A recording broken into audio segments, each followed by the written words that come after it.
Hi everyone, welcome to my channel. Today I am going to be talking about how to decorate your bedroom in a punk style. Punk is all about individuality and self-expression, so your bedroom should be a place where you can really let your personality shine through. The first thing you need to do is choose a color scheme. Punk is all about bright colors, so don't be afraid to go wild. You can use black, white, red, green, yellow, or any color that you love. Once you have chosen your color scheme, you can start thinking about furniture. Punk bedrooms are usually pretty messy, so you don't need a lot of furniture. A bed, a desk, and a dresser are all you need.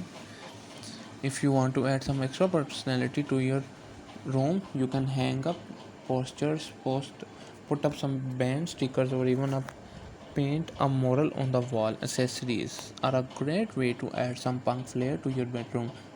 You can get some really cool punk inspired accessories at thrift stores or online. Some include punk jewelry, punk clothing, punk posters, punk band stickers, punk inspired art.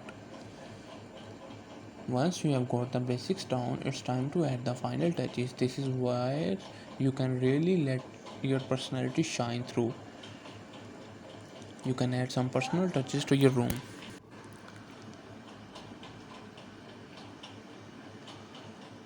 This is where you can really let your personality shine through. You can add some personal touches to your room by putting up photos of your friends and family or by displaying your favorite belongings. You can also add some punk inspired music to your room. Punk music is all about rebellion and freedom, so it's the perfect soundtrack for your bedroom. In conclusion, that's all there is to do. Decorating your bedroom in a punk style is a great way to express your individuality and create a space that you love. So go out there and have some fun with it. Thanks for watching. I hope you enjoyed this video. If you did, please like and subscribe to my channel and don't forget to leave a comment below with your own ideas for punk bedroom decor.